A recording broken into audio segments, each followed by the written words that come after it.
안녕하세요. 황심소 가족 여러분. 올해 마무리 잘하고 계신가요? 황심소에서는 2018년을 보내며 여러분과 함께할 특별한 시간을 마련했어요. 바로 송년 특집 황심소 유튜브 생방송. 더 재미있는 생방송을 위해 황심소 공식 전화번호 010-3919-7430을 전화번호부에 추가한 후 카카오톡으로 사전에 미리 질문을 보내주세요. 개인 고민, 시사 이슈, 사회 문제 등 평소에 궁금했던 것을 질문해주시면 생방송 중에 박사님이 친절하게 답해주실 거예요. 참여해주신 분들 중 추첨하여 황상민 박사님 친필 사인이 담긴 도서를 드립니다. 생방송 보는 방법, 유튜브에서 황심소 채널을 구독하기 한 뒤 종 모양 아이콘을 클릭하여 알람 설정을 해주세요. 생방송 시간에 맞춰 휴대폰에 알람이 표시됩니다. 자세한 사항은 팟빵은 공지사항을, 그리고 유튜브는 더보기란을 참조해주세요. 황상민 박사님과 함께 한 해를 정리하는 뜻깊은 연말이 되길 바랍니다. 기대해주세요. 2018년 12월 30 오후 4시에 만나요. 자, 우리 황상민 교수님을 박수로 모시겠습니다. 오늘 저한테 요청을 한 강의 제목은 심리학자가 바라본 한국 사회와 한국인, 어떻게 미래의 고민과 불안을 해소할 것인가, 이런 주제로 강의를 해줬으면 좋겠다고 요청을 해주셨습니다. 이 심리학자한테 물어볼 질문인지 점쟁이한테 물어볼 질문인지 아마 금방 느낌이 오시죠, 그죠?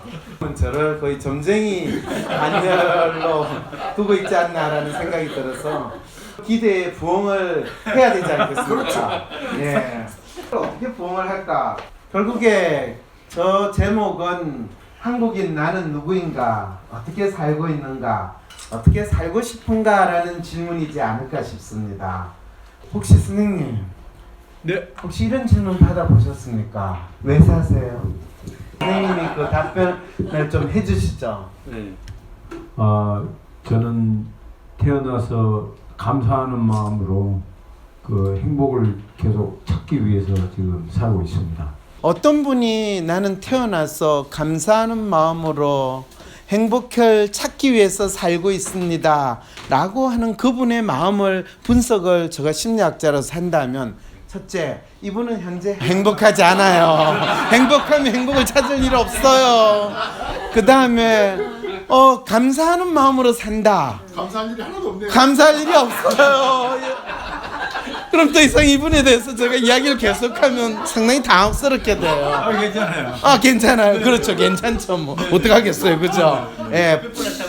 그렇게 자기 자신의 이 진짜 민낯이 드러나는 것을 전혀 개의치 않고 그것을 직접 받아들일 수 있는 분만이 진리에 좀 더 나아갈 수 있고 진리를 추구하는 분이라는 거에 대해서는 제가 인정을 해드리겠습니다. 네, 왜냐하면 저한테 개인 상담을 하러 오는 분 중에 가장 힘든 분은 뭐냐면요, 자기가 가지고 있는 문제에 대해서 인정을 하지 않으려고 그래요. 그러면서 자기가 원하는 것에 대해서만 어떻게 하면 그게 될 수 있나요? 저는 이렇게 하려는데 맞죠? 이렇게 하시는 분들은 그냥 가세요라는 이야기밖에 할 수 없어요. 왜 안 되죠? 그렇죠. 왜 안 되죠? 왜 안 되는 거는 선생님이 아시거든요. 그런데 그걸 인정하기 싫으니까 또 내가 원하는 게 왜 안 되죠라는 질문을 할 때마다 선생님이 원하는 것이 왜 안 되는가라는 질문을 던지지 마시고요. 선생님이 원하는 게 진짜 선생님이 원하시는 건지 그거를 이야기를 하시는 게 맞습니다. 뭐 어떤 분이 그랬죠. 간절히 원하면 뭐 우주의 기운이 오고 혼이 도와준다고 그랬는데, 네, 503호라고 부른다고요. 근데 그분이 사실은 그분이 진짜 자기가 간절히 원하는 게 알았으면 아마 그런 이야기도 할 필요도 없었고 이미 이루어졌을 텐데, 본인이 간절히 원하는 게 아니라 순실이가 간절히 원하는 걸 본인이 하려고 하다 보니까 더 어려운 상황에 처하지 않았는가. 처음에 제가 그분이 꼭두각시라는 거를 연구 결과를 보니까 그럼 이 나라가 어떻게 될지 겁이 갑자기 더 나기 시작한 거예요.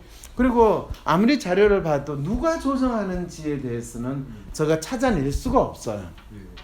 그래서 저 나름대로 여러 사람들한테 탐문을 했는데, 저는 그래서 정년회가 아니겠는가 라고 생각을 했는데, 나중에 최순실이가 꼭두각시를 조정하는 사람이라는 걸 알게 됐을 때 저는 저의 능력에 대한 자괴감이 있어가지고 내가 앞으로 심리학자라고 자부하고 살기는 힘들겠다. 그래서 몇 년 동안 더 고민을 했어요. 분명히 제가 알고 있었거든요. 내가 언젠가 잘린다. 잘리는 거는 진짜 그 사람이 직접 야, 쟤 잘라 라고 이야기하기 전에 그 밑에 있는 인간이 알아서 좀 더 자기가 잘 보이려고 해서 잘릴 가능성이 높다라는 걸 제가 알았어요. 그게 몇 년입니까? 문재인 씨하고 이 안철수 나오고 박근혜 씨 나오고, 예, 그때 대선 때 최고의 히트작이 뭐냐라고 어떤 분이 방송하기 전에 저하고 대기하다가 그래도 이 재미없는 대선에서 황 교수가 이야기한 그 생식기 발언이 최고의 히트작이다 라고 이야기를 할 때 나는 죽었구나 이제 확실히 애청은 했어요. 그래도 설마 했습니다. 왜냐하면 제가 그 당시에 그냥 대학 교수가 아니라 연세대학교에서 테뉴어를 받은 교수거든요. 근데 대학 시스템을 잘 모르시는 분은 테뉴어 받은 정교수가 무슨 뜻인지를 잘 모르세요. 우리나라에서 뭐 판사를 탄핵을 시킬 수 있지 자를 수 없다 이러는데, 대학에서 테뉴어를 받은 교수라는 말은 그 사람을 자를 수가 없는 거예요.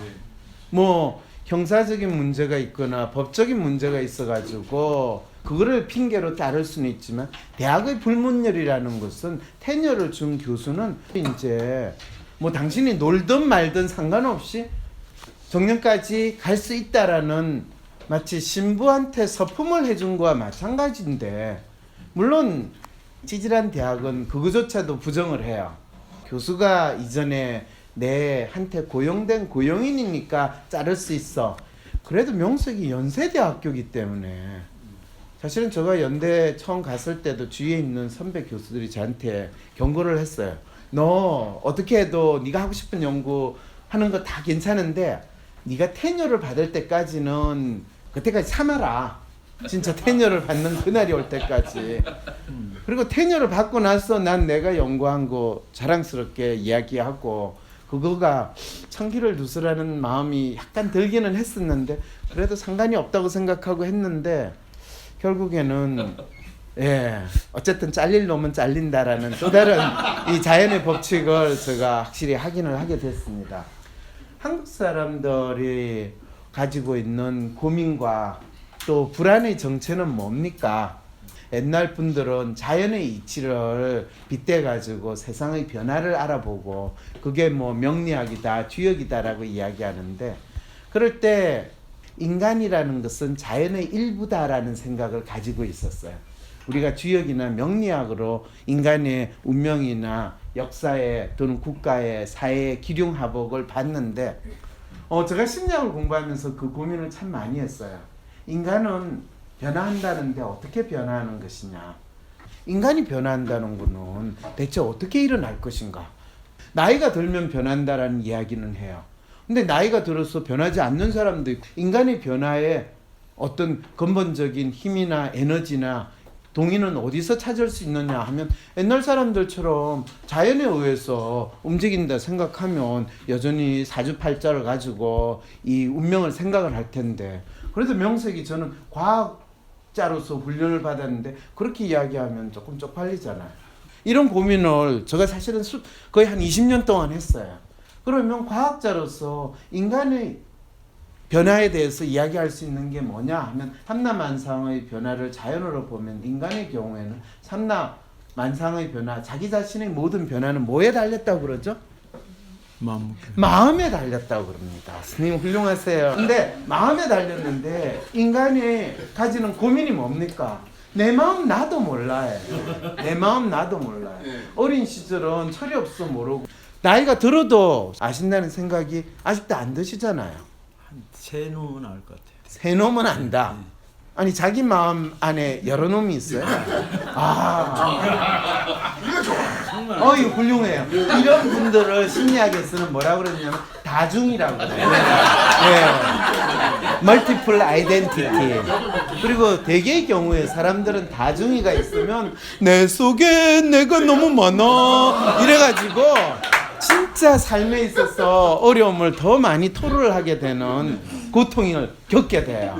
하나의 뚜렷한 정체성이나 하나의 모습으로 가지고 살기를 원하지 이렇게 됐다가 저렇게 됐다가 하면 위험하다고 생각하고 그거에 대해서 사실은 상당히 두려워하고 불안해요. 사실은 제가 한국 사회에서 한국 사람들이 가지는 삶의 가장 큰 고통과 어려움은 뭐냐 하면 한 채 앞을 내다볼 수 없다. 뭐 이런 상황이 되면 사람들이 거의 발작적으로 행동을 해요. 그래서 그거에 대한 가장 기본적인 심리적인 법칙을 여러분한테 간단하게 소개를 할게요. 앞에 뭘 보고 계시죠? 토끼. 토끼. 네. 오리. 오리. 오리. 토끼인데? 오리인데? 오리. 이게 토끼입니까? 오리입니까? 오리. 둘 다 해석할 수 있습니다. 둘 다 해석할 수 있다. 그럴 때 지금 언제 오는지 이 지대한 관심이 있는 김정은은 상당히 똑똑하고 훌륭하고 스마트한 지도자다? 아니면 철없는 깡패다? 이렇게 이야기할 때 어느 게 맞습니까?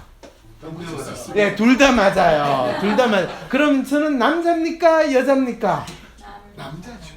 네. 왜 둘 다 맞다고 이야기는 할까요? 자, 이랬을 때 이제 많은 경우에 이게 맞다 저게 맞다라고 이야기할 때 실제로 뭘 가지고 이야기합니까 하면 여러분은 앞에 뭘 가지고 이야기를 합니까? 보이는 걸 가지고 이야기하죠. 그런데 어떤 사람의 눈에는 토끼라고 보이고 어떤 사람 눈에는 오리라고 보일 때 뭐가 맞습니까? 진짜 이 사람의 마음이 무엇인가에 대한 질문을 똑같이 던지게 되거든요. 근데 어떤 분은 이거를 토끼라고 보고 어떤 분은 오리라고 봐요. 지금 사실은 대한민국에서 일어나고 있는 대한민국 사회 속에 살고 있는 한국 사람들의 심리다라고 이야기하면 당신이 이거를 토끼라고 볼 때는 사실 이 부분을 토끼 입이라고 하고 이걸 토끼 눈이라고 보기 때문에 토끼라고 보는 겁니다. 그리고 오리라고 보는 건 요걸 사실은 토끼 귀라고 생각했는데 딱 요 부분을 보는 순간 와 저기는 오리 불이네 라는 생각이 드는 순간 거꾸로 누워있는 오리를 보게 되는 현상이 벌어지는 겁니다.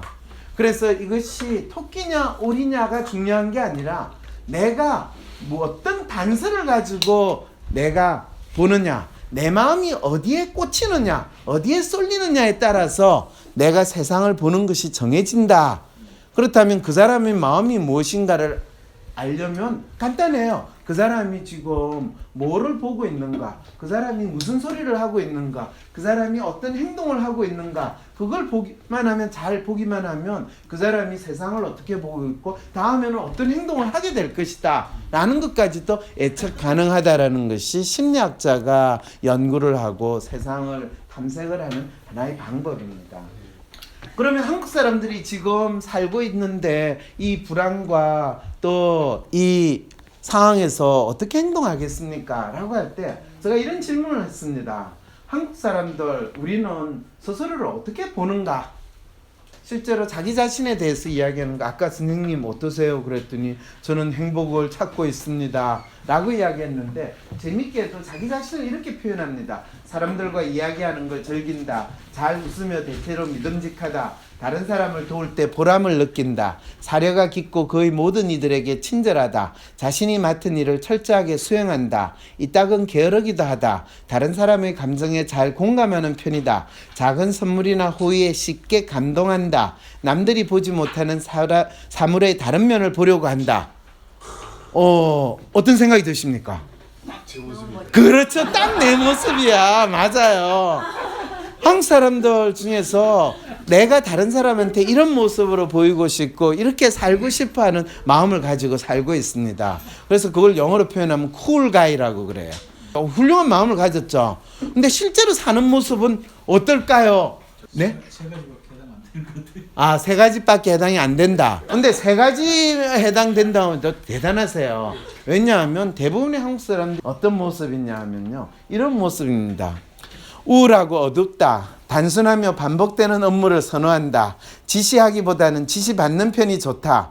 때때로 타인에게 무례하게 행동한다. 쉽게 신경질을 내고 주의를 잃고 산만해진다. 예술적인 관심은 거의 없다. 한 장소에 오래 있으면 안절부절 못한다. 다른 사람을 감동시키는 재능이 없다.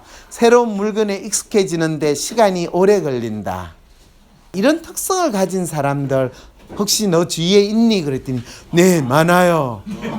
그러면 대표적인 사람 뭐 혹시 생각나는 사람 있니? 그랬더니 저희 고등학교 선생님요. 저희 아버지요. 어떤 사람의 모습이냐면 자신의 삶에 욕망이 채워지지 않았다라고 생각할 때 가지는 사람들의 속마음이고, 이거를 저는 뭐라고 했냐면 체험한 자포자기다. 그래서 자포형이라고 그래요. 스스로 포기했다. 그래서 노바디라는 표현을 씁니다.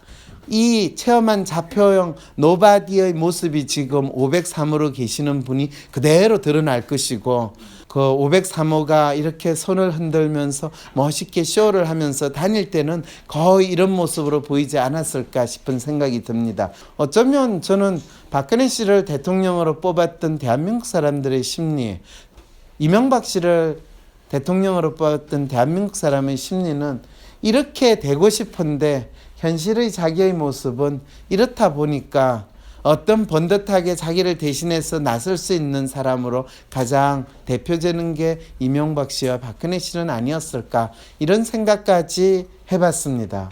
한국인의 행동 방식에서 가장 대표적으로 어떤 심리냐면 대세를 추종하는 심리다. 내 마음 나도 몰랐는데 뭔가 번듯하고 뭔가 욕망이 충족되어지는 그 사람의 모습, 또는 그런 상황에 나도 끼어서 가기만 하면 뭔가 잘 되지 않을까. 그래서 멋진 사람, 체험한 자포형, 이 둘 중에 하나 선택을 하면 차라리 나은데, 그 선택하기 전에 그 중간에서 개성, 내 색깔, 정체성을 찾아야 되는데 어디로 가기에 다 끄림칙한 거예요. 저 중에 3개는 내 거고 5개는 내 거고 아닌 것 같고, 이런 마음만 왔다 갔다 하는 상황이 한국인의 심리 상태다. 이렇게 이야기하면 많은 분들이 조금 긴장을 해요.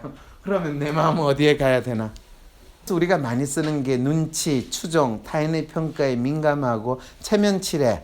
그런데 이거를 한국 사람들이 마치 안 좋은 것처럼 이야기하는데 저는 그렇지 않습니다. 이런 특성 때문에 우리는 유구한 역사 속에서 결코 망하지 않고 살아남았습니다. 심지어는 잠시 일본의 식민지가 되기는 했지만은 어쨌든 다시 해방이 됐고, 또 나름대로 진짜 그 전쟁터에서 굶어 죽어가는 상황에서 우리가 지금 세계 10위 떵떵거리고 잘 사는 나라로 주장할 수 있게 된 거는 바로 이 대세를 추정하고 아무리 밟아도 끝까지 살아남아야 된다는 그 정신 때문에 된 겁니다. 이렇게 이야기를 하면 그것도 나쁜 이야기는 아닌데 되게 기분 나빠하더라고요. 네. 오늘도 아침에 어떤 기사를 보니까 고종 황제가 진짜 나라를 넘겨주는 그 상황에서도 과연 나라를 넘긴다는 거에 대해서 얼마나 처절함을 느끼고 그거를 바꾸려고 하는 이 노력이 있었을까. 고종 황제하고 같이 사진을 찍은 대신들 사진이 쭉 나는데 그 대신들 중에 가로가 있어요. 자작, 남작, 백작. 그 말은 뭐냐면 1905년 뭐였죠? 얼사보호조약 다음에 한일 합방 되기 전에 일본한테서 아마 귀족 자기를 서 있는 분들은 받으셨던 것 같아. 고종 황제가 진짜 저 XX들이 나라를 팔아먹을 놈들이라고 생각을 했고, 이 나라가 망한다는 생각을 조금이라도 했으면 그렇게 어이없이 나라가 넘겨지는 일은 안 당했을 텐데라는 그런 안타까움을 조금은 느꼈습니다. 그런데 지금은 다행스럽게 나라가 망할 상황, 아무리 지금 경제가 나쁘다고 뻥을 치더라도 실제로 IMF 같은 그런 경제 위기는 결코 오지 않습니다. 왜 그러냐? 한국 사람들은 안 좋다라고 생각을 할 때는 실제로 어떤 큰 위기를 겪지 않습니다. 좋고 아무 문제가 없다고 할 때 위기를 겪는 아주 놀라운 이 눈치와 대세 추종과 이게 있기 때문에 이거를 잘 보면 설마 그런 일이 있을까라고 할 때는 일어납니다. 그런데 이때 사람들이 가지는 고민은 뭐냐면 어떻게 살아가야지? 뭘 해야 되나? 그러면서 여기 계신 분들은 아마 그런 대답을 안 하시는 게 아니라 하셨군요. 이미 행복해지고 싶어요. 행복하게 살고 싶어요. 저는 이런 이야기가 나올 때 그때 오마이갓 큰일 났다. 이 나라가 진짜 서서히 망하는 확실한 길로 들어섰구나 라는 생각을 하게 됐습니다. 왜 그러냐면 행복이라는 이야기 전에 부자 되세요. 하는 그런 혹시 광고 나오는 거 들어보셨죠? 국민은행. 국민은행이었어요? BC카드. 네, BC카드. 국민은행이 아니에요. 30년 전에만 하더라도 누구한테 부자 되세요 하면 되게 천박한 인간으로 생각하고 그 인간 취급을 안 했어요. 그리고 누군가가 부자가 됐다 그러면 그건 졸부가 되는 거고 인간이 뭐 다들 속으로는 부자가 되는 걸 바라지만은 부자 되라 그러면 엿먹고 죽으라는 그런 느낌을 사람들이 받았거든요. 저도 참 그랬어요. 근데 어쨌든 간에 그런데 그때가 딱 언제 시점이냐면요. DJ 정권하고 노무현 정권 되는 그 시점이었어요. 부자 되세요라고 광고되는 게. 그럴 때 바로 그 광고가 나오고 나서 6개월, 1년 사이에 엄청난 부동산 이 문제가 이슈가 일어나는 걸 보고 제가 느낀 거는 이 나라 사람들이 부자가 되기 위해서는 수단 방법을 가리지 않는 걸 노골적으로 이제 하기 시작을 했구나 라는 생각이 이제 들었는데 정확하게 그 상황이었어요. 그랬을 때 시대의 대세를 어떻게 알고 또 이 사회가 직면하고 있는 문제가 뭔지를 알고 그 문제에 대한 해법을 어떻게 찾아야 될 건가 라는 거를 이제 그때부터 본격적으로 연구를 하기 시작하면서 가장 대한민국 사람들이 대표적으로 생각하는 시대의 지표 또는 이 사회에 대한 기대, 희망 이런 거는 대한민국 사람들은 뭘로 가지고 생각을 할까요? 대한민국 사람은요. 자기들의 대통령이라는 사람, 자기들의 지도자라는 사람을 가지고 그 우리가 어떤 나라에 살고 있고 내가 바라는 욕망이 이루어질 거다라는 것을 투사를 합니다. 그걸 심리적으로 투사라고 그러죠. 내가 원하는 욕망을 대통령 또는 지도자라고 하는 사람을 통해서 투사를 해요. 왜 제가 이제 그 심리를 파악을 했냐면 노무현 대통령이 되고 나서 얼마 안 돼서 제가 이런 요청을 받았습니다. 지금 노무현 대통령 된 이제 임명되고 나서 6개월도 안 됐을 때예요. 그때 청와대에 있는 어떤 친구가 저한테 전화가 왔어요. 당신 심리학자 맞죠? 네, 그런데요. 그럼 심리학자면 이 국민들의 마음을 잘 알겠네요. 왜요? 지금 우리가 생각하기에 우리 진짜 VIP 열심히 일하는데 왜 국민들이 VIP를 안 믿어주고 또 열심히 지지를 안 하는지 그 마음을 도저히 알 수가 없네요. 그러게요. 근데 정확하게 뭘 아시고 싶으십니까? 그런데 그 친구가 전화한 친구가 아주 똑똑한 친구였어요. 우리가 지금 여론조사도 하고 많이 해서 우리를 지지하는 사람들이 어떤 사람인지 우리가 대충 파악을 했어요. 그리고 또 우리를 반대하는 사람들이 어떤 사람인지도 우리 알아요. 그런데 그 사람 골수 지지 집단 20%, 골수 반대 집단 20%, 그 다음에 아리까리한 사람들이 한 지금 우리가 보기에는 이 40%에서 60% 정도인데 이럴 때 우리가 어떻게 하면 좋겠습니까? 선생님 어떻게 하시겠습니까? 그런 상황일 때 어떤 사람들의 심리를 알고 싶고 어떤 사람의 마음에 부합하는 나름대로의 정책을 해야 될까요? 알아야지. 알아야죠. 나 지금 이 당위적인 이야기를 할 때가 아닙니다. 선생님 아까 제가 그렇게 이야기했다고 해서 저에 대해서 좀 삐지신 것 같네요. 좀 크잖아요. 그렇게. 이미 알아야 되는 거 아닌가요? 아니 우리가 착하고 바르게 살아야 되지만 세상이 도둑들로 잔뜩 있으면 내가 착하게 바르게 산다는 건 내가 죽음을 자처하는 길인데 인간이 그렇게 살면 안 돼요. 그래서 오죽했으면 묻어가라고 이야기했죠. 묻어가야 하는데 근데 어쨌든 간에 선생님 제가 알아내야 되는 당위성이 아니라 저 스스로 나는 알아낼 수 있는가 질문을 던지면 아니면 선생님 저를 볼 때 알아낼 수 있겠습니까? 좀 어렵겠죠. 어렵겠죠. 어렵겠죠. 제가 이런 분들 때문에 살아가는 맛이 생겨요. 내가 저 인간들이 나를 보는 게 틀리다는 거를 꼭 확인시켜주고 말리라. 그랬을 때 저는 어렵겠다가 아니라 이거는 내가 해야 될 일이구나. 내가 아니면 대한민국에서 누가 그걸 알아낼 수 있겠어요. 또 그런 반전이 있네요. 그럼요. 그래서 그래서 최고에서 각.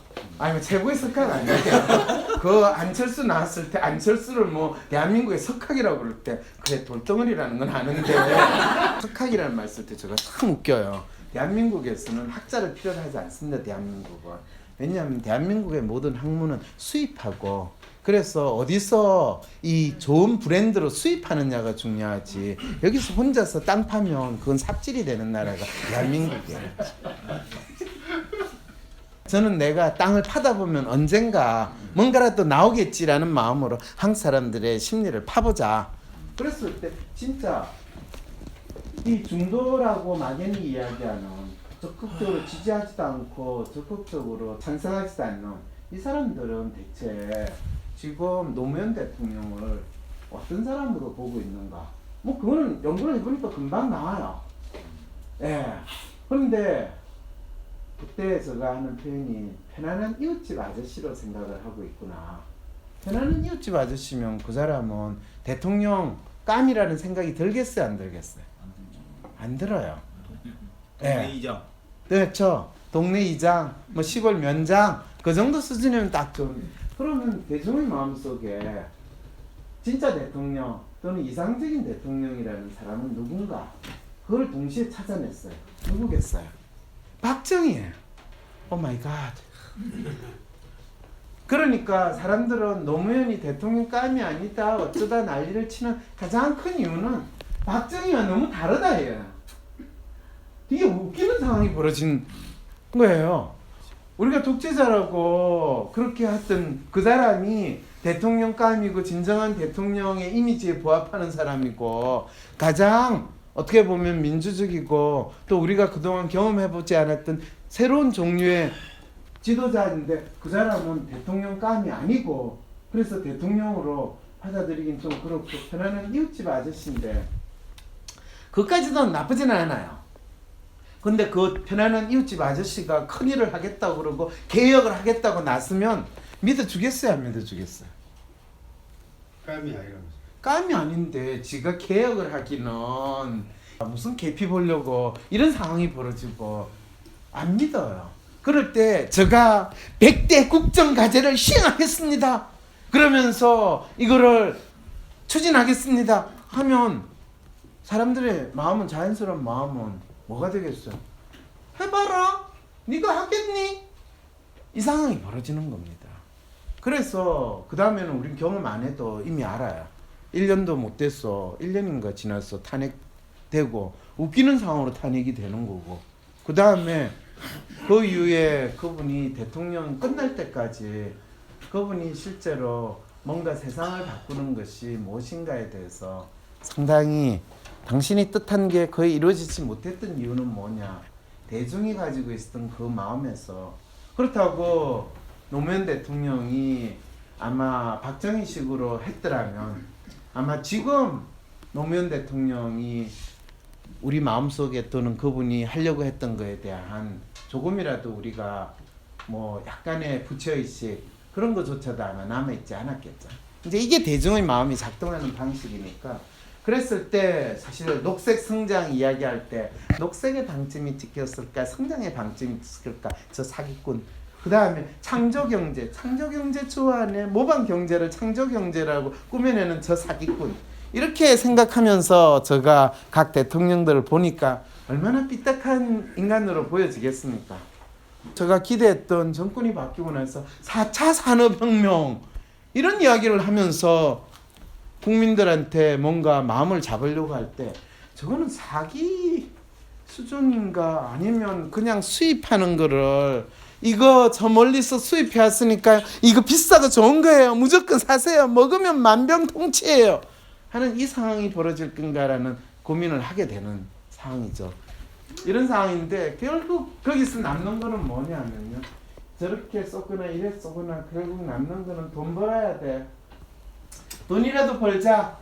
멋진 보통 사람이 되려가든 처녀만 자포형이든 돈이 자신의 정체성을 있는 그대로 드러낸다고 믿는 그런 상황으로 되는데 근데 그렇지 않거든요. 그래서 근데 사실은 그렇지 않다고 이야기하는 건 저같이 대학에서 잘린 교수나 하는 소리고, 많은 사람들은 무엇을 어떻게 해야 돈을 버나요? 나에게 맞는 일은 무엇인가요? 그래서 이제 한국 사회의 생존 방식이라는 건 사람들이 돈만 벌어야 되겠다라고 생각을 하는데, 사실은 돈 버는 거는 재벌회사가 벌고, 자기 아버지가 회사 물려주지 않으면 돈 벌기 힘들다라고 다 믿고, 다 금수저 흑수저 이야기 되는 상황에서 그러면 더욱더 체념하고 자포하는 심리가 더 발달을 하는데, 그럼 누구란 말입니까? 저는 한국 사회에서 헬조선 이야기하고 금수저 흑수저 나올 때 그 이야기하는 인간들이 미웠어요.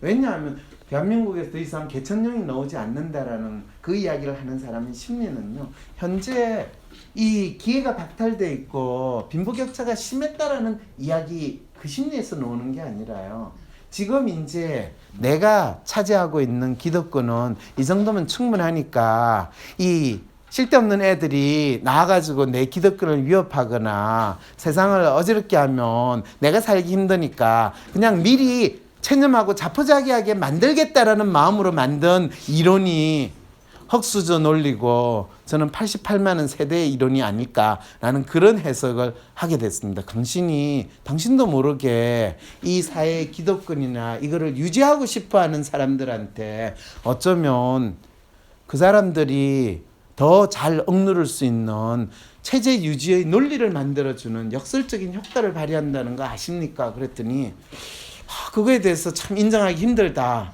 그래서 그건 당신이 사회학을 공부했고 사람의 마음을 공부하지 않아서 그렇습니다. 이렇게 이야기했더니 그거는 또 서로 학문적인 싸움이다. 이렇게 이야기를 하더라고요. 여기서 한국 사회의 생존법은 우리가 그런 이야기를 합니다.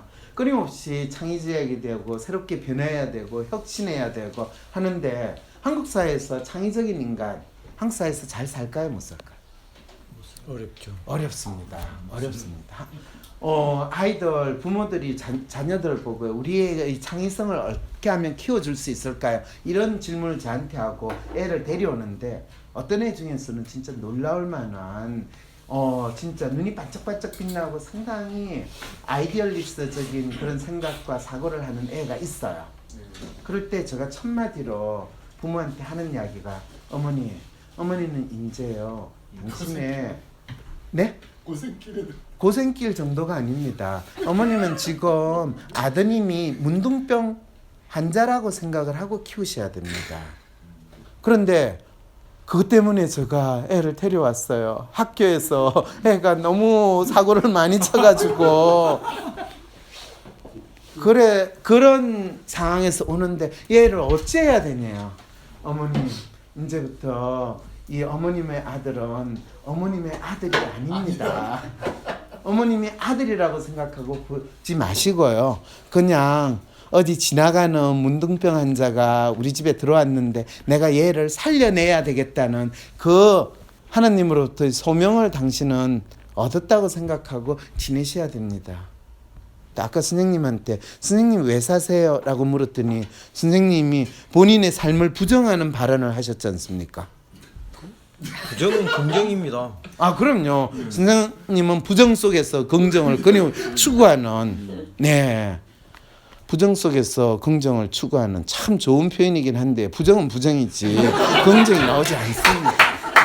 부정적이었나요? 아니요, 선생님 자신의 삶을 부정하는 듯한, 그리고 그거를 멋있게 데코레이션하면 이게 멋있게 보일 거야라는 그 마음을 간절히 담아서 제가 이렇게 이야기하면 선생님을 너무 아니요, 그 굉장히 새로운 발견인데요. 훌륭하세요. 역시 선생님 이 강의를 들으면 충분한 내공이 있으십니다. 왜냐하면 많은 분들한테 이렇게 강의를 하면 엄청 기분 나빠하세요. 제가 간혹 기업체에 가가지고 이렇게 강의를 하면 앞에 있는 그 잘나신 임원분들 그 얼굴 표정이 왔다 갔다 해가지고 제가 끝나고 갈 때 항상 그 다음에 듣는 소리, 저 다시는 부르지 마.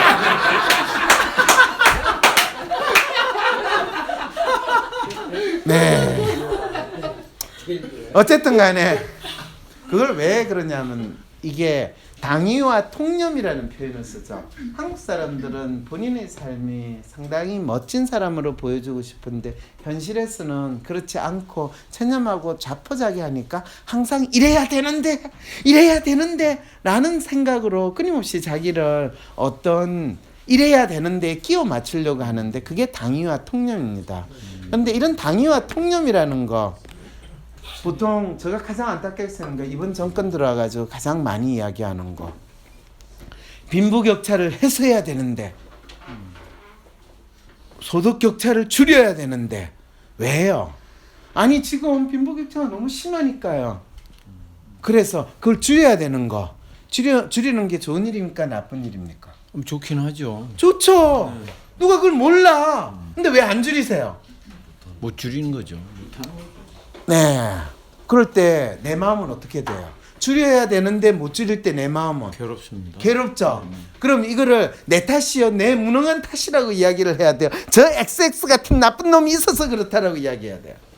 이런 상황이기 때문에 한국 사람들은 왜 남 탓을 많이 하느냐 하면 본인의 삶이 찌질하고 힘들기 때문에 그걸 자기 탓이라고 하면 할 수 있는 게 뭡니까? 자기 부정을 하거나 아니면 죽는 것밖에 길이 없어요. 대한민국 사람들이 왜 대한민국이 OECD에서 가장 자살률이 높은데요? 자기 탓을 하기에는 너무 살기 힘들고 그리고 그냥 그걸로 나무 탓을 하기에는 그 돌아가신 분들은 너무 마음이 착하신 분이에요. 그러다 보니까 가장 많이 하는 게 자책을 하고 자책을 하다가 재수가 없으면 자살로 넘어가게 되거든요. 많은 사람들은 자살하면 왜 죽었다고 항상 나 생활고에 비관하다. 진짜 무책임한 인간들이에요. 왜냐하면 그게 맞는 이유를 옆에 가족들도 모르거든요. 그러면 취업이 안 돼서 자살했대. 취업할 마음이 원래부터 없었는데 무슨 취업이 안 돼서 자살해요. 이게 그래서 정신과 의사들이나 이 자살 원인 이야기할 때마다 저 인간들은 지편하려고 그냥 이 저렇게 원인을 이야기하는데 실제로 그렇지가 않거든요. 그런데 어쨌든 간에 이 사회, 제가 이제 여기서부터 이 살아남기 위해서는 과거와 다른 차별점을 가지기인데 이 포용국가, 요즘에 이 단어 들어보셨죠? 갑자기 뜬금없이 왜 포용국가가 왜 나왔을까? 그 다음에 혁신성장, 소득주도 성장, 공정경제. 멋있는 말이죠, 그죠? 혁신성장 해야 되죠, 그죠? 이럴 때 해야 된다라고 이야기하는 게 당위성에 기초한 사고를 하고 있다는 거예요. 저는 이걸 해야 된다 말아야 된다가 아니라 진짜 당위성과 통념에서 벗어난 사고를 해서 이 주장을 했다면 저는 충분히 이거에 대한 해법을 찾아야 되는데 그걸 해야 된다는 당위성으로 시작하는 순간 안타깝게도 이 정권은 본인들이 해야 되는 또는 본인들이 해결해야 되는 문제가 뭔지조차 제대로 규정하지 못하고 본인들이 어떤 목표나 과제를 해야 되는지도 못한 상태로 눈치 보고 대세 따라가는 전형적인 지금 사고를 하고 있구나라는 생각을 하게 되는 겁니다. 그래서 제가 소득주도 성장 이 단어가 나올 때 이게 대체 무슨 말인가 저도 찾아봤어요. 그랬더니 소득주도 성장이라는 건 그동안 저소득에 있던 사람들이 소득이 늘어나면 그걸로 가지고 소비를 많이 하게 되면 전체적으로 경제가 올라가고 된다 이런 이야기더라고요. 맞나요, 선생님? 네, 저도 그렇게 알고 있어요. 그렇죠. 그렇게 알고 있죠. 그럼 그 이야기하고 옛날에 소득주도 성장 전에 많이 나왔던 MB 때나 박근혜 정권에서 나왔던 대표적인 이야기가 뭔지 아세요? 이 소득주도 성장하고 비슷했던 게? 낙수효과. 어우, 선생님 훌륭하세요. 낙수효과는 무슨 뜻입니까? 아니 대기업이든 뭐 재벌이든 기업하고 돈 많은 사람이 돈을 많이 벌면 그걸 술집에 가서 쓰든 옆집에 가서 쓰든 또 그 사람이 백화점에 가서 쓰든 돈을 많이 쓰면 또 거기서 일하는 사람이 또 돈을 또 벌게 되고 그렇죠. 소비가 전체 촉진되면 나라 경제가 살아난다. 이게 낙수효과 맞죠? 네. 결론적으로 지금 낙수효과하고 소득주도 성장하고 같다는 거 아시겠죠? 많이 틀린데요? 뭐가 틀립니까? 낙수효과는 그러니까 바뀌었죠. 대기업 위주고. 네. 소득주도 성장은 우리 서민들 위주의 그렇죠. 이야기거든요. 정확히 완전히 다르네. 거기에서 주체가 누구를 보느냐에 따라서 낙수 효과와 소득주도 성장은 다른 것처럼 보여져요. 그렇지만 경제 성장이라는 것을 이야기하면 기본적으로 똑같은 이야기를 하고 있다는 거죠. 그렇죠. 돈은 벌고 돈이면 문제가 해결된다라는 그 마음은 그대로 담겨 있다는 거예요. 얼마나 놀라운 상황입니까? 그랬을 때 지가 돈이 많은 사람은 낙수 효과를 이야기할까요? 이 소득주도 성장을 이야기할까요? 아닙니다. 상관없습니다. 상관없습니다. 예, 그냥 대세에 따라서 왜 지가 돈이 많기 때문에 어차피 뭐 재벌이 하든 대기업이 하든 아니면 서민이 하든 어차피 돈 가진 사람은 내는데 그때 필요할 때마다 다르게 쓰면 되지 이렇게 되는 거죠. 그러면 결국에는 소득주도 성장을 주장하든 낙수 효과를 주장하든 중요한 건 그 인간이 돈이 있는 인간인가 없는가 그 질문을 던지는 게 더 정확하게 이 인간의 속마음을 아는 거지. 그리고 누가 주체인가, 누가 주체가 되고 싶어하는 그게 핵심이지. 이슈는 전혀 엉뚱한 데 있다. 이렇게 이야기를 하면 혁신성장과 공정경제도 이전 정권에서 뭐 창조경제 이야기하고 녹색성장 이야기하는 거하고 별로 다르지 않다는 거예요. 방점이 혁신에 있는 게 아니라 성장에 있는 거고 공정에 있는 게 아니라 경제에 있는 그 멘탈리티가 그대로 재현될 뿐이다라고 이야기하면 제가 어느 분들을 욕한 거 맞죠? 네. 근데 그분을 욕하는 게 저 강의의 에센스는 아닙니다. 그렇게 혹시라도 받아들였으면 그건 전혀 저희 뜻과 관계없이 그분이 그냥 받아들인 겁니다. 근데 이것 때문에 사람이 죽기도 하고 잘리기도 하니까 이게 참 안타까운 나라에 살고 있어요. 제가 이 강의를 하는 기념으로 그냥 한국 사회가 가진 고민과 불안을 좀 더 구체적인 단어로 한번 표현해 봅시다.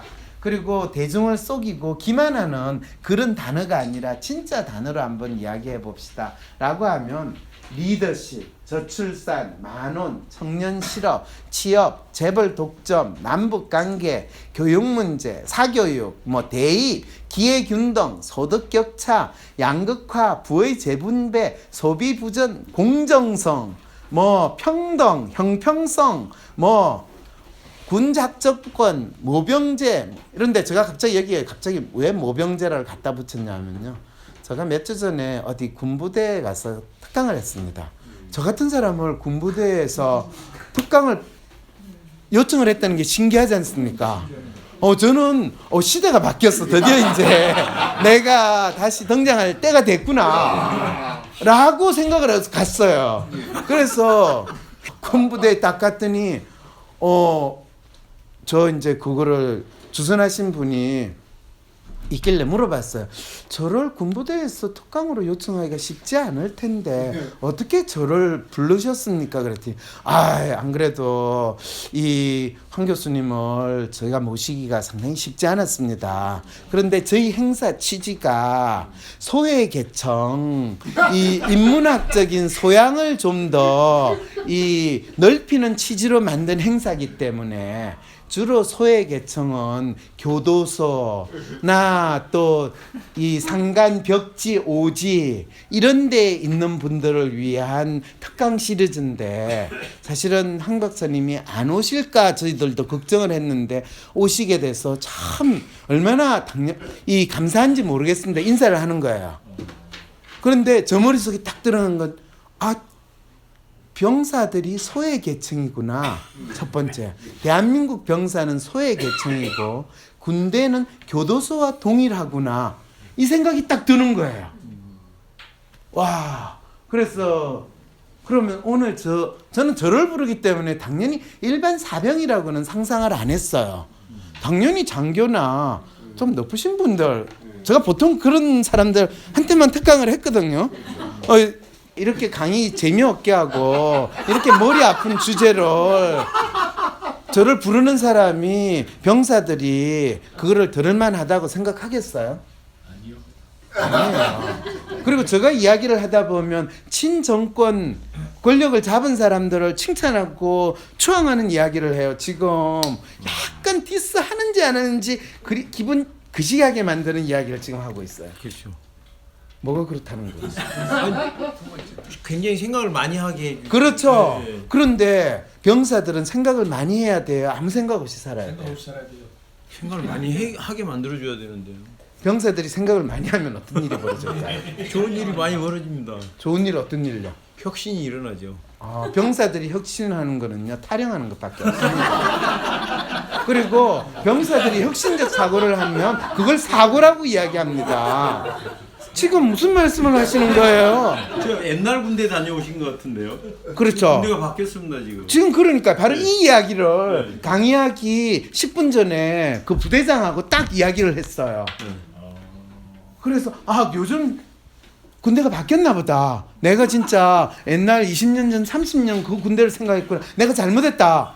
그래서 이 소외계층이라고 이야기하는 뜻이 뭔지를 한번 다시 가서 확인하겠다 해서 다시 기운을 얻어가지고 그 사병들 몇백 명 낳아놓고 이제 강의를 시작을 했어요.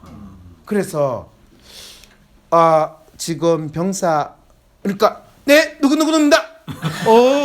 그렇군요. 아니 지금 그렇게 안 해도 돼요. 그냥 제가 그러면 지금 본인은 왜 사세요? 이러고 있더라고요. 갑자기 얼어버렸어요. 지금 본인은 누구예요? 지금 본인은 그럼 뭐 하고 계세요?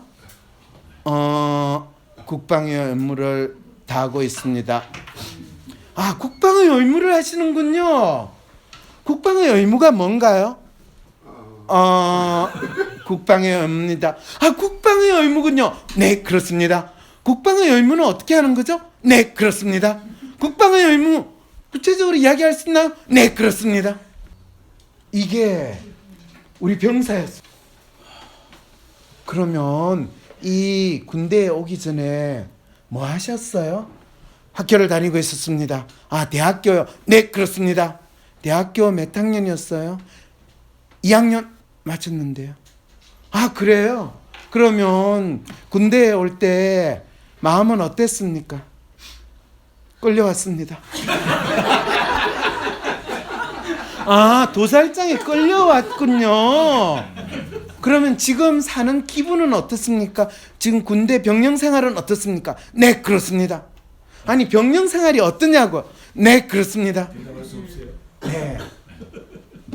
도살장에 끌려온 개 돼지의 심정이니까 망망 지금 하고 있는 거네요. 네, 그렇습니다.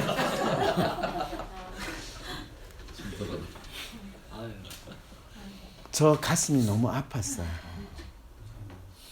본인이 왜 지금 끌려왔나요? 그 질문을 하고 나서 내가 지금 묻지 말아야 될 질문을 했구나. 왜 그러냐? 선생님 왜 태어나셨어요? 저도 모르죠. 그렇죠. 본인도 모르게 태어났어요. 그러면 선생님 왜 사세요? 내가 태어난 지 영문도 모르고 태어났으니까 이 태어난 거를 좀 행복하고 즐겁게 살아야 되는 거 아니에요? 여기서부터 이제 네가 왜 사니? 뭘 위해서 사니라는 질문을 끊임없이 자기한테 던질 수 있고 자기가 그걸 왜 해야 되느냐라는 걸 물어봐야 되는데 지금 국토방위에 충실한다라는 그 병사한테 너 왜 여기에 있니? 그랬더니 끌려왔다고 그러고 너희 국방의 의무가 뭐니? 라고 할 때 그렇습니다라고 이야기할 때 그 친구들한테 우리가 이 국방의 의무를 부여하는 것은 국가라는 권력이 얼마나 인간을 그냥 잡아가지고 교도소에 집어넣는 것보다 더 무자비한 폭력을 행사한다라는 거, 그 느낌이 확 드는 거예요. 그래서 그 강의 끝나고 나오면서 저를 안내했던 그 장교한테 물었어요. 저 병사들이 저 젊은이들이 이렇게 끌려와가지고 자기가 뭘 한지 모르고 마치 교도소에 수감된 병사처럼 지내야 되는 이유가 뭡니까? 뭘까요? 정해져 있으니까요. 네? 정해져 있으니까. 정해져 있으니까. 선생님은 진짜 통념과 당위에서 조금도 벗어나지 않으시려고 그러시네요. 아니 그러려고 하는 게 아니라 그거밖에 할 말이 없는데. 그런데 그 생각을 했어요. 쟤네들이 만일 군대를 안 오면 어떤 일이 벌어질까요? 구속되죠. 그렇죠. 구속돼서. 그런데 이 나라의 지도자 입장에서 국가를 운영하는 사람 입장에서 저렇게 이 도살장에 끌려가는 젊은이들을 끌어와 가지고 이 나라 국방을 지키는 게 나을까요? 아니면 군인이라는 것이 훌륭한 국가 공무원의 하나로 만들어서 그냥 직업으로 만들고, 지금 공무원이 사실은 거의 20만 명이라면 이 직업 군인을 20만 명을 따로 만들어 가지고 그걸로 국가가 충분히 지원을 하면 그건 안 될까요? 1년에 대한민국은 이 청년 실업을 해소하는 예산으로 20조를 사용을 해요. 그 20조면 20만 명의 직업 군인을 유지할 수 있는 돈입니다. 그리고 국가가 20만 개의 아주 번듯한 직장을 만들 수 있어요. 그리고 그거를 요즘에 이 군대가 좋기 때문에 부사관 보통 5년 이상 근무하는 8년까지 근무할 수 있는 직업 부사관 다 부사관 지원하는데 경쟁률이 되게 높아요. 그리고 더 놀라운 건요. 만기가 돼가지고 전역 안 하고 계속 있으려고 그러면 잘라요. 경쟁이 세요. 그건 부사관뿐만 아니라 장교도 마찬가지입니다. 그 말은 뭐냐 하면 군인이라는 게 상당히 괜찮은 직업이라는 걸로 인식이 됐다는 겁니다. 안정적인 직업이죠. 안정적인 직업이야. 공무원이니까. 그런데 대한민국은 지금 있는 예산으로도 20만 명의 직업군인 직업을 창출할 수 있는데 그게 모병제입니다. 안 해요. 왜 안 할까요? 피라미드 구조가 돼야 위에 별들의 직장을 유지할 수 있지 않습니까? 500명 되는 별들을 지키기 위해서 거의 그렇다고 봐야죠 지금. 20만 명이 아니에요. 지금 병사들이 50만 명이에요. 60만, 예. 60만 병사들이 지금 죄수의 신세로 지내는 이 나라가 얼마나 이게 정상의 국가입니까? 저가 비정상이죠. 그렇죠. 확실하죠, 비정상이죠. 그런데 그거를 이 국방부에 있는 장군들한테 시키고 그 국방부에서 본인은 적어도 60살, 65살까지 아주 안정된 직장을 유지하는 공무원한테 그거를 바꾸라고 시키면 그 사람들은 바꿀까요? 안 바꿀까요? 바꾸죠. 안 바꿉니다. 안 바꿉니다. 자, 그랬을 때 그걸 보면서 진짜 웃긴다. 그리고 실제로 더 재밌는 건요. 대한민국 젊은이들 나이가 20살 때부터 23살까지 3년 동안 그러면 군대를 지금 보내는 거 아니고 실제로 자기 자식이 군대에 갈 나이가 됐어요.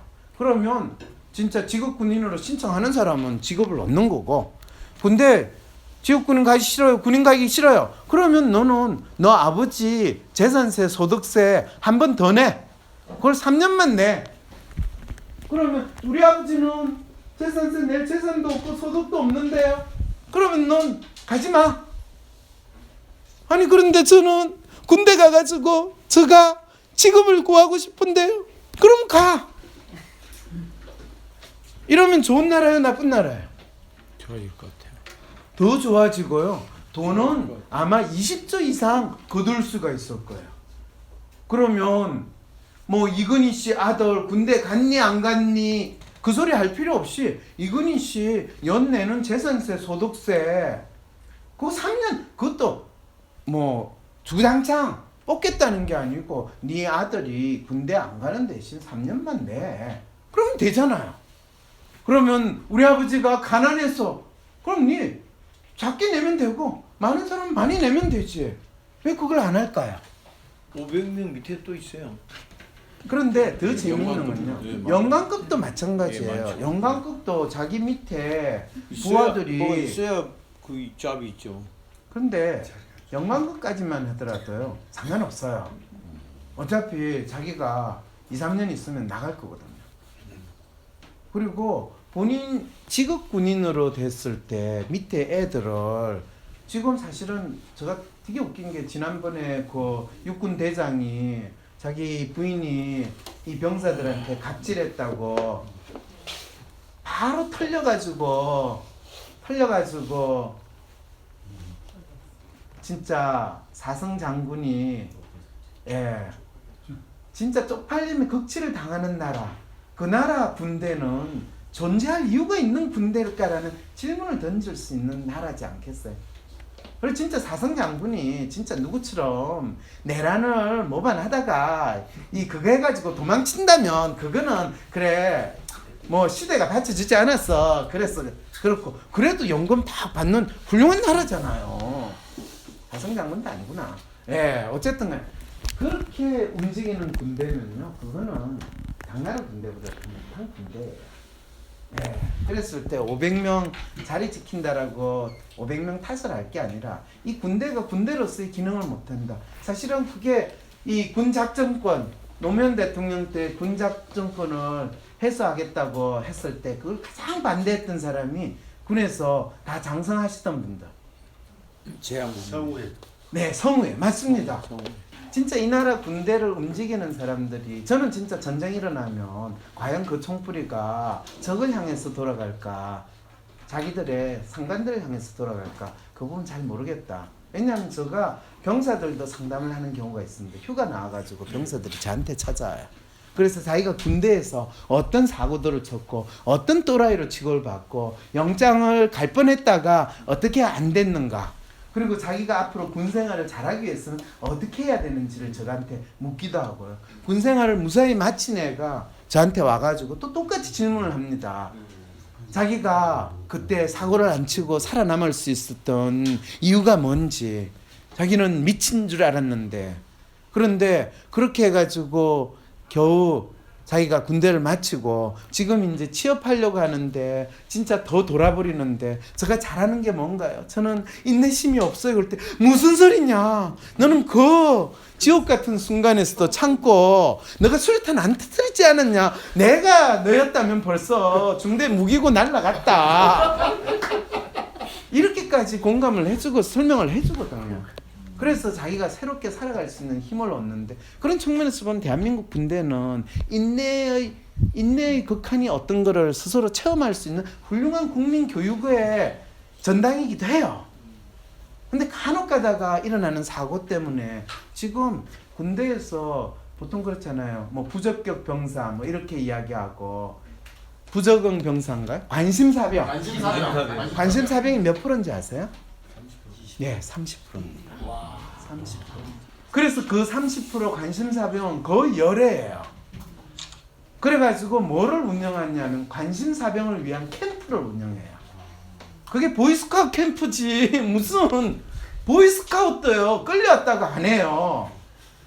그러니까 이게 쇼생크 탈출 같은 그 상황을 지금 이루어지는 게 우리나라 군대라면, 이거 진짜 제가 이렇게 대놓고 여러분한테 이야기하는 거 더 이상 군대는 군인한테 맡길 수가 없고, 우리 자식들, 우리 내 동생들이 어떻게 보면 무기력한 제수처럼 좀비처럼 트레이닝 받는 그 기간은 이제는 우리가 얼마든지 바꿀 수 있거든요. 돈이 없어서, 예산이 없어서 무슨 말도 안 되는 소리를 해요. 대한민국 정부는 진짜 돈 많아요. 그런데 그거는 지도자가 마음만 먹으면 얼마든지 할 수 있거든요. 그거에 대해서 반대하는 사람이 있겠어요? 군대를 최근에 제대한 애들은 반드시 반대를 해요. 지금 갔다 왔는데 그래서 그러냐, 군대 이거 최근에 제대한 사람은 우선적으로 직업 군인으로 다시 뽑는다고 이야기해봐요. 그러면 그리고 최소한 월급을 200만 원을 주는 걸로 딱 기본을 정하면 최저임금 그거 최고로 하면 150만 원 안 되거든요. 네? 157만 원. 맞습니다. 근데 그 157만 원은 본인이 자기 주거도 해야 되고 본인이 아침 점심 저녁도 먹는 거 챙겨야 되고 본인이 옷도 챙겨야 돼요.